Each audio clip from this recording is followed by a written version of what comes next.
Join the Dino Penguin Empire and command battleships like this as we seek out to conquer vast, dangerous worlds. Seek out a wretched hive of scum and villainy. Then vaporize them. What more could you want?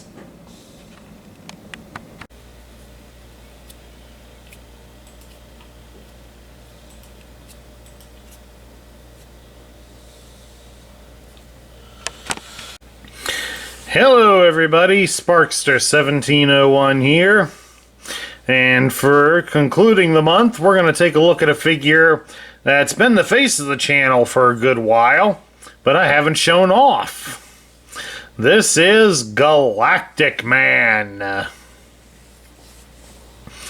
I know a lot of you are going to be looking at me and going, hey, I've seen him before. That was done as Shockwave. And of course, he does share his body with Shockwave. That's because, in a lot of ways, he is Shockwave. So here's a little bit of history.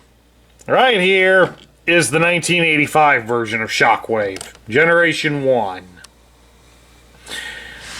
When Hasbro acquired the license for the toy that they eventually made into this version of Shockwave, the Computer and Electronics Store's Radio Shack also acquired the mold for this toy at the exact same time. They took advantage of the fact that they knew that they had something that was very resembling a Transformer, and made sure that the pictures were all over the box. But they went to the different step of making sure the toy was painted in different colors. And it's more sort of the black and dark gray colors that the current toy is. And Radio Shack made a few good sales off of it. Of course, Hasbro likely wasn't thrilled by it, but they really couldn't do anything to Radio Shack, as it was just more a coincidental deal. Now, however, more than likely Hasbro went after their Japanese provider, but as I've known from a few people that I've known in my life, it's tough to sue the Japanese when it comes to things in terms of business. They take their contracts over there very seriously. But still, for many of us, some of us may have had Shockwave. Some of us had Galactic Man. Unfortunately, growing up, I had neither. But at least Hasbro's showing with this, they're not bitter about it. Of course, Radio Shack is all but disappeared from the market, but there is a slight homage to it here in the instructions. All of Galactic Man's weapons start with an RS prefix.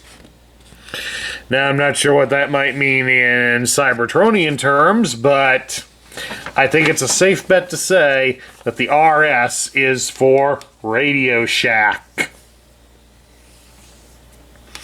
Let's get the boys out of the way here. And we'll take a good look here at Galactic Man. So they even went to the added step. They put Galactic Man here on his chest. Supposedly the Galactic Man toy also had that. And since they reused the Siege Shockwave toy for this mold, he has all the same accessories, which we should start taking a look at now. Starting with his shoulder pads. The shoulder pads each have a added laser gun attached to them. It's on a hinge at the base so it can be rotated. Plus it's also got a couple of elbow joints so it can be positioned in a lot of different angles. Galactic Man does have quite a wide range of firepower. Not to be undone, Galactic Man also has these pedestals on his feet, which are basically foot pads. They have a couple of cannons on there, and they each have a wing that folds out to the one side. That one's from his left foot, and then this one is from his right foot.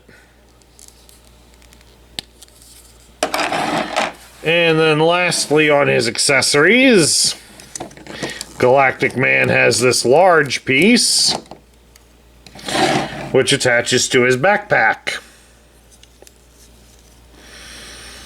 This must be an extra power generator. But of course, in his alternate mode, it doubles as a booster for his forward cannon. And of course, comes with a couple extra guns on it too. But now with all that out of the way, we can take a good look here at Galactic Man. And take a look at his articulation, because now he doesn't have the armor in the way. His head can be turned from side to side, and it does look up and down a bit. It is on a slight ball joint. His arms can be raised up about so far. And the right arm rotates all the way at the shoulder. The left arm is restricted a bit due to a hose.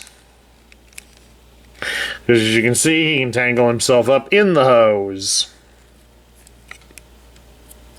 However, with the hose removed, his left arm can rotate at the shoulder all the way around. And a little bit of note when attaching the hose should go into this particular hole on the bottom. It's made with the extra pieces in it to allow the hose to come in and out with relative ease.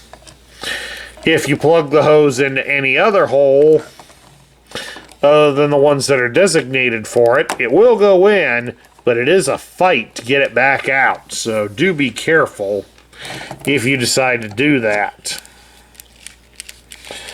Galactic Man can be twisted at his hips, so he has a little bit of dance moves going there.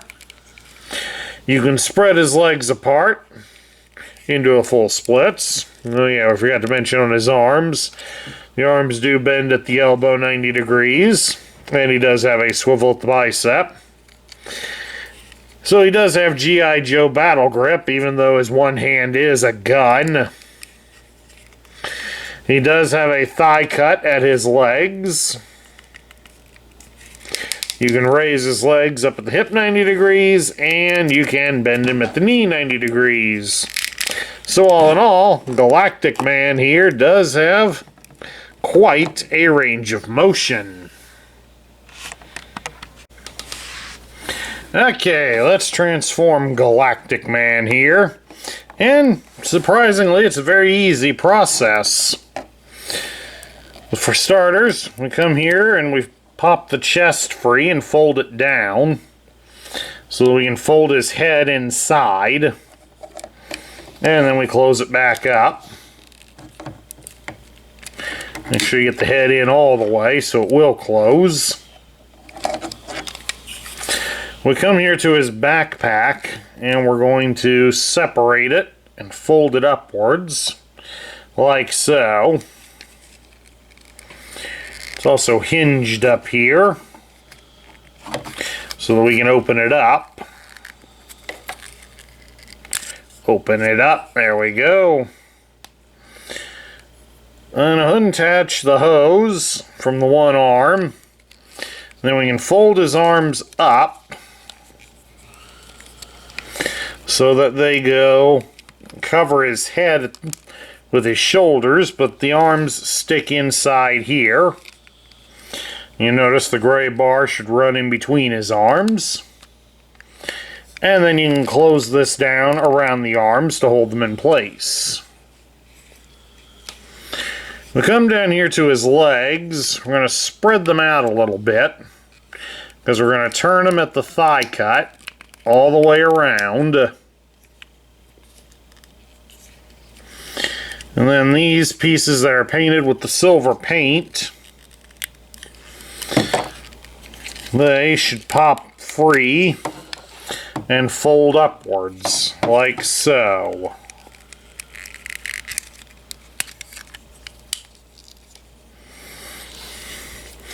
Once you've got them popped free, you can bring his legs together,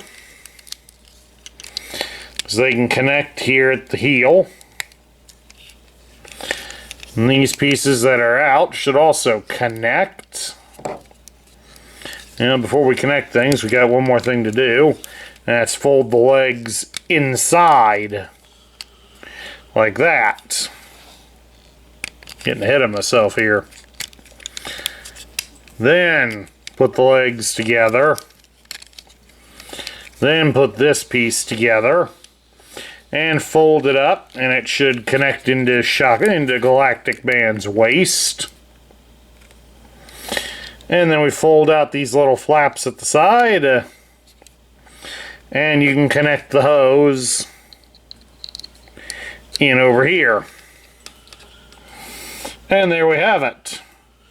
Galactic Man becomes a spaceship. Very same looking type of spaceship that Shockwave does. Never mind the fact that in the Generation 1 continuity, Shockwave was a ray gun. However, it's a lot harder these days for Hasbro to make toy guns. Even Nerf guns have to go through a lot of hoops to get made. So that's why they've changed his alternate mode to be a spaceship. Although, if we fold the little tabs down and turn him upside down, he almost does resemble the Generation 1 version.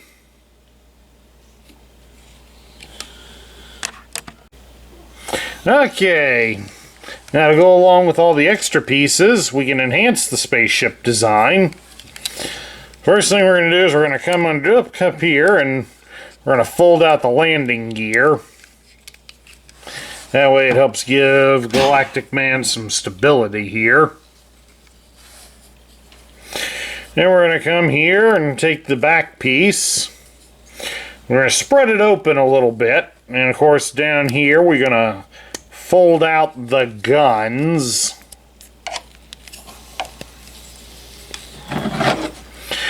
And then you just plug it in at the front. Try to keep it clear of the landing gear. It's not meant to clip it. And you just fold it in on the sides. There's lots of posts and tabs for it to connect to. And of course, fold the guns down so they're level. They should attach to each other as well. Come on, everybody attach. Somebody attach back here, please. There we go. If we get somebody attaching, then everybody's kind of forced to go where they're supposed to go. There we go.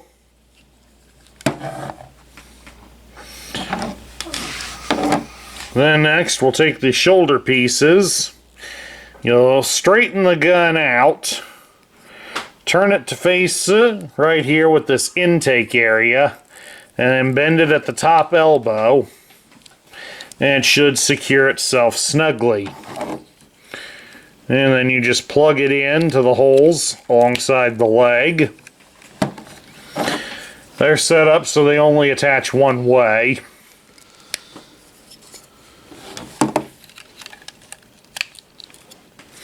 Just like that. Then lastly, you get the foot pegs, fold the wing out on the side, and again, they attach only one way to the shoulder pieces.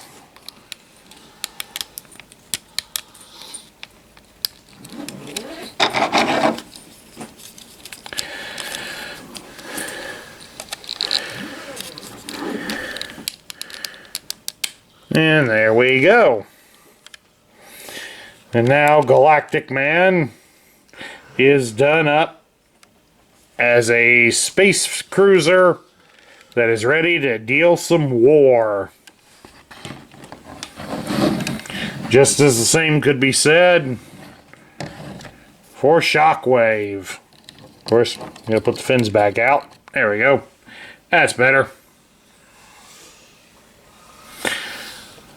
So we get to my thoughts. What do I think of Galactic Man? Galactic Man is a nice piece of history from the Transformers line and represents a forgotten store in the process. Since the Radio Shack company has long went out of business, it used to represent a time when we could go to a store and buy a lot of the electronic components to upgrade our own computers and such with relative ease. Nowadays, it seems like you gotta know people in order to be able to buy any of that sort of thing for your computers. But they also had their own unique electronic toys, such as Galactic Man here. And while many of them were always interesting to see, they all served the same purpose back then in the 1980s. Make annoying noises so your parents would eventually take them away from you and throw you outside for the day. As for the way he turned out in this mode, he looks pretty good using the Siege version of Shockwave. It's a sign of the times, unfortunately, that he also has to become the Spaceship, but I think that's something we can all live with a slight taste of the past. At any rate, that's my review of Galactic Man from the Generation Selects line. I hope you all enjoyed it. Remember, if you do like the content we feature on this channel, please do remember to like, share, comment, and subscribe. Now, next month, we haven't decided yet exactly what we're going to do. We're either going to do some more studio figures, or if Hasbro actually releases some legacy toys out somewhere, we might actually go that route. But at this point, we'll just have to wait and see. This is Sparkster1701 saying I'll catch you all later.